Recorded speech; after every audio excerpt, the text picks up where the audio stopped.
जी, मैं हर 3 दिन में 1 लाख नाम जप करने का प्रयास कर रही हूँ तथा ग्रस्त कार्यों को करते हुए नाम या कोई पद चलाने का भी प्रयास करती हूँ। महाराज जी, मुझे बताएं कि मैं और किस तरह नाम जप को बस बढ़ा ऐसे सकती ही हूँ। चलते रहो, अपने आप जब मन में बस जाएगा तो 3 लाख की संख्या की बात एक दिन में पूरी होने लगेगी और जीवन धन्य हो जाएगा। बस ऐसे चलते रहो, ऐसे लंबे समय सातु दीर्घ काल निरंतर सत्कार सेवितो दृढ़ भूमि, लंबे समय तक दीर्घ काल तक यही अभ्यास बना लो तो वही मन पकड़ लेगा और मन पकड़ लिया तो निहाल हो जाओगी। मन मन पकड़ लेता है, रात में भी तो मैं सो नहीं पाती हूँ, कभी कोई पद चलने लगता है। हाँ, बहुत सुंदर। और उसमें हानि नहीं होगी। जैसे हम भजन करते हुए जग रहे ना, तो जगने की कोई हानि नहीं होगी उसमें, क्योंकि जो हम संसार का चिंतन छोड़कर गाढ़ नींद में आनंद लेते हैं, वही हम भगवान का चिंतन करते हुए हमारी इंद्रियां पावरफुल हो जाती हैं। दिन भर हम एक्टिव बहुत रहते हैं, कभी ऐसा भी नहीं रहता। खूब खूब नाम जप करो, ज्यादातर गुप्त रखो, अपनी साधना प्रकाशित ना करे। कोमल जी, भिवानी से। राधे राधे महाराज। राधे राधे महाराज जी। महाराज जी, क्या आज के समय में संसारिक और ग्रस्त जीवन में रहकर भगवान की प्राप्ति की जा सकती है? महाराज जी, इनका प्रश्न नहीं है की कि जा सकती? भगवान की प्राप्ति के लिए जो सबसे ज्यादा जरूरी है वो एकांत और शांत माहौल में रहकर। नहीं, ऐसा नहीं। भगवान की प्राप्ति के लिए एकांत जरूरी नहीं। भगवान की प्राप्ति के लिए काम छोड़कर बैठना, कायर होना जरूरी नहीं है। भगवान की प्राप्ति के लिए मामुनिस्मर युद्ध च, अर्जुन जी को आदेश कर रहे हैं, तस्मात् सर्वदा सर्वकालेषु मामुनिस्मर, हर परिस्थिति में मेरा स्मरण करो और युद्ध च, अपने कर्तव्य का पालन करो। एकांत किसे कहते हैं? हृदय में जो भगवान का सुमिरन होता है, उससे बढ़कर एकांत नहीं। कहाँ जाओगे एकांत? अब बोलो हमें, तुम कहाँ जाओगे एकांत?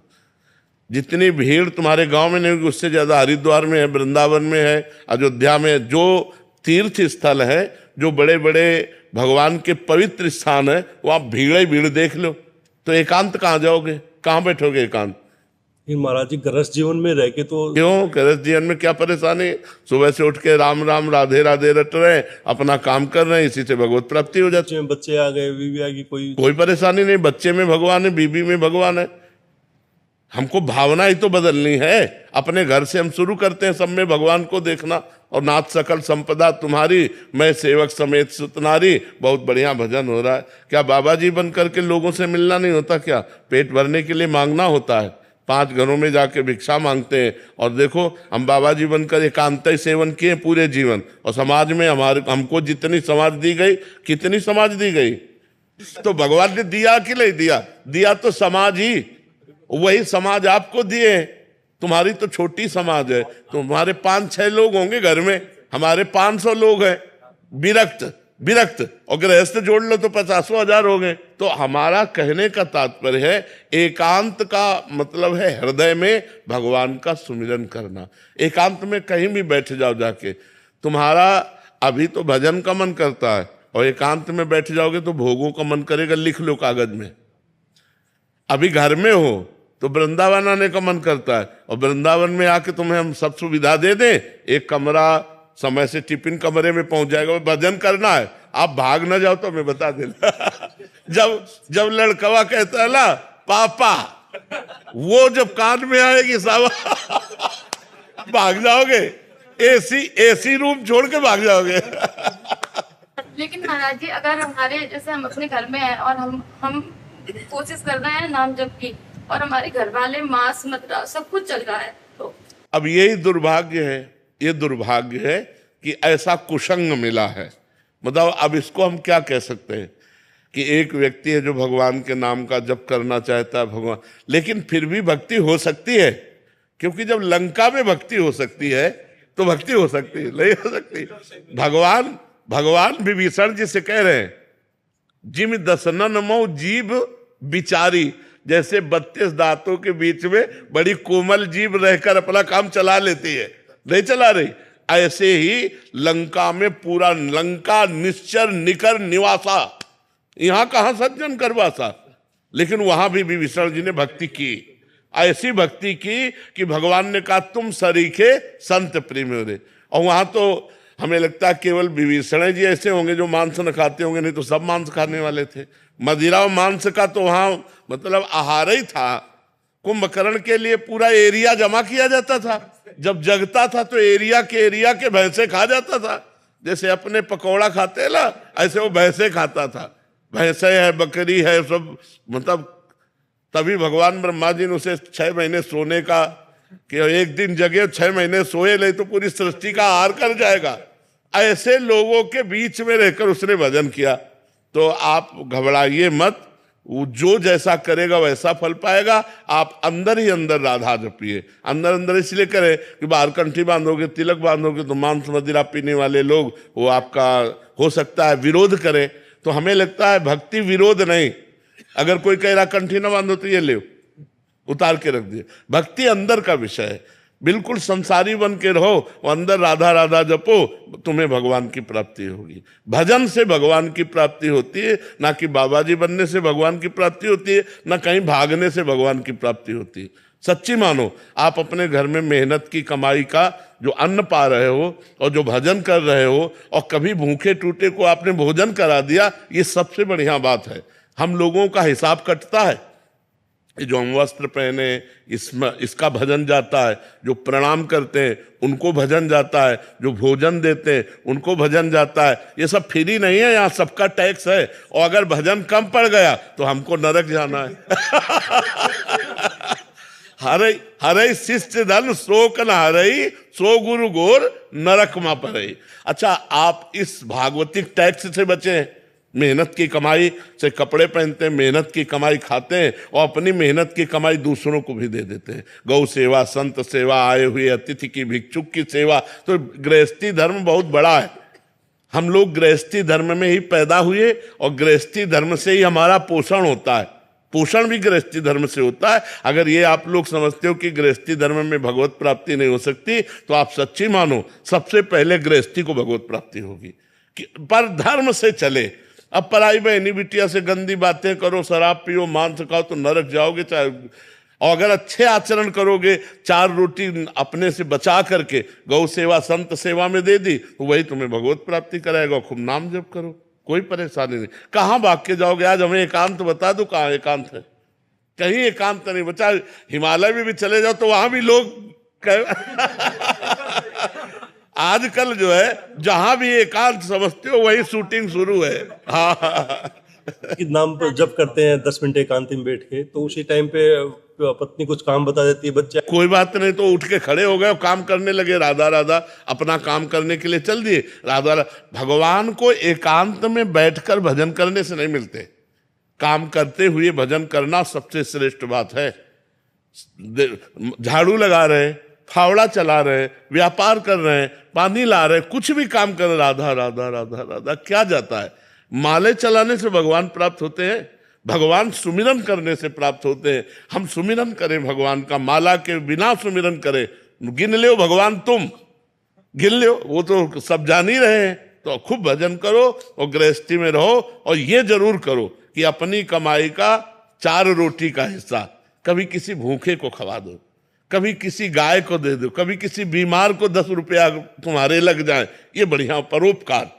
परोपकार ये गृहस्थी में जरूर करना चाहिए और नाम जप करना चाहिए और भगवान के आश्रित रहना चाहिए। आश्रित का मतलब नाथ सकल संपदा तुम्हारी, मैं सेवक समेत सुतनारी। बढ़िया भजन है, कोई परेशानी नहीं, कहीं भागने की जरूरत नहीं, ये सोचने की जरूरत नहीं कि बाबा जी ज्यादा भजन कर लेते हैं। ऐसे किया ना आपने, ऐसे इसका भी टैक्स है, हमारा भजन जाएगा आपके पास। आप साष्टांग लौट गए ना, ये खुशी की बात नहीं है। तुम्हारे पुण्य जा रहे हैं। अगर भजन नहीं करोगे तो वो साष्टांग वाला पुण्य ले गया और तुम नरक जाओगे। बहुत होश की बात है, ये कोई खिलवाड़ नहीं। ये जो सिद्ध पुरुष भजन में निरंतर लगे, उन्हीं से जगत का कल्याण होता है, वही मंगल होता है। नहीं तो एक एक का टैक्स है। जैसे भारत सरकार का हर वस्तु में टैक्स है ना, ऐसे भगवान का टैक्स है, हर एक चीज में टैक्स है। कोई तुम्हारे पैर छू रहा, कोई तुम्हारी बड़ाई कर रहा, कोई तुम्हें प्रणाम कर रहा, कोई वस्त्र दे रहा है, कोई भोजन दे रहा, कोई धन दे रहा है, वो सब भजन ले रहे हैं। वो हमारा सब भजन ले रहे हैं, कोई खिलवाड़ नहीं है।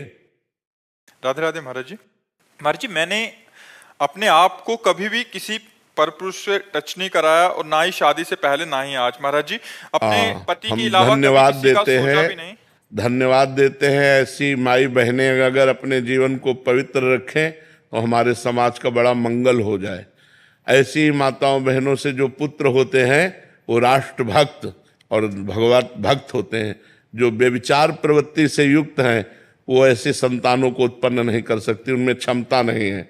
ये जो गर्लफ्रेंड बॉयफ्रेंड चला है, गंदी बातें चली है, ये बहुत खतरनाक है।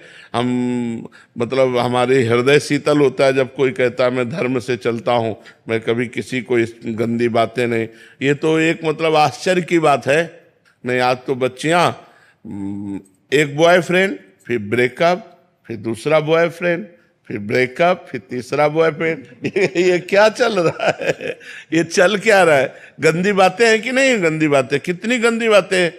हमारा जो भारत देश है वो धर्मयुक्त है, तो हमारे सनातन धर्म में वो एक बार जिसका स्पर्श हो गया आजीवन उसी के निर्वाह किया जाता था। इसीलिए बड़े बुजुर्ग ब्याह कराते थे। लड़की लड़का परस्पर देखा नहीं, बड़े बुजुर्ग ब्याह करा, पूरे जीवन निर्वाह होता था। और यहाँ प्रेम विवाह होता है, साल भर में तलाक हो जाती है, 6 दिन में तलाक हो जाती है। प्रेम करे तो थोड़ा निर्वाह करना भी सीखे। प्रेम करने वाला सहनशील होता है, अपने प्यारे को सुख पहुंचाता है। आज का समय तो बहुत धन्यवाद है। जैसा आप, क्या प्रश्न है आप? महाराज जी, आप कह रहे हैं कि मतलब अपने पति देव के अलावा मेरा कोई वो नहीं है, बट लेकिन महाराज जी हम दोनों में लड़ाई भी हो जाती है और गुस्से में अपशब्द हो जाते हैं। क्या मैं पतिव्रत स्त्री हूँ? हाँ, पतिव्रता बिल्कुल। हम भगवान के भक्त हैं और हमें कोई परेशानी पड़ी और हम उसको निपटा नहीं पाते तो हम नाराज भी होते हैं भगवान से। छोटा बच्चा जब गिर पड़ा, अम्मा दौड़ के उठाने गई तो उसने बा के थप्पड़ जमाया कि अब उठाने आए हो, जब हम गिर रहे थे तब कहाँ थी? जब हम गिर रहे थे तब छोटा बच्चा नहीं गिर जाता। और माँ थी तो माँ से ही लड़ता है माँ को, क्योंकि वो जानता है माँ के सिवा मेरा कोई नहीं है। अब मैं गिर गया तब उठाने आई हो, तो गिरने के पहले उठा लेते। ऐसे हम लोग भगवान से भी लड़ जाते हैं। तो कभी कभी जैसे आप पति से लड़ जाते हैं, ऐसे हम परम पति से लड़ जाते हैं। लड़ना भी एक प्रेम का अंग है, लड़ना भी एक प्रेम का अंग है, उसे मान कहते हैं। पर वो लड़ना ऐसा ना हो कि मतलब बीभत्स रूप न धारण करे, बीभत्स रूप न धारण करे। प्यार भाव, हम आपको प्रणाम करते हैं और धन्यवाद देते हैं कि ऐसे ही जीवन निर्वाह करना चाहिए। हमारा सनातन धर्म इसी की आज्ञा करता है, पर पुरुष स्पर्श का त्याग करके अपने पति में भगवान की भावना रखना। नहीं महाराज जी, मैं अपने पति से बहुत प्रेम करती हूँ, लेकिन जब उन्हें किसी काम से दूर जाना पड़ता है तो मैं बहुत विचलित होने लगती हूँ, मानसिक बीमार सी बन जाती हूँ। भगवान के पथ पर रहकर इस प्रेम को कैसे संतुलित करूँ? नहीं, ये नहीं हो सकता। ये ऐसा ही है। जब से तुम बिछुरे पी प्यारे, कबहु न पायो चैन, दरस बिन दुखन लागे नैन। जो मैं ऐसा जानती प्रीत किए दुख होए, नगर ढिंढोरा पीटती अजी प्रीति न करियो कोय। प्रेम में अपने प्यारे को सदैव अपने समीप पाना, समीप रखना, यही पसंद है। थोड़ी भी दूरी बर्दाश्त नहीं। पर जब अपना प्रीतम, अपना प्यारा दूर जाता है तो उसी के चिंतन में, उसी के वियोग में समय काटना, ये प्रेमियों का स्वभाव है। यही प्रेमियों की महिमा है कि वो अपने प्यारे के सिवा अपने मन को शांत करने के लिए किसी दूसरी वस्तु, व्यक्ति, स्थान का वो संस्पर्श नहीं प्राप्त कर सकते। अपने प्यारे के लिए वो रो रो करके समय व्यतीत करेंगे। पर प्रेम का जो स्वभाव होता है वो यही होता है कि अपने प्यारे को समीपता चाहता है, कि आप हमसे कभी दूर ना हो, आप हमारे आंखों के सामने रहें, आप हमारे हृदय से लगे रहें। प्रेम ऐसा चाहता है।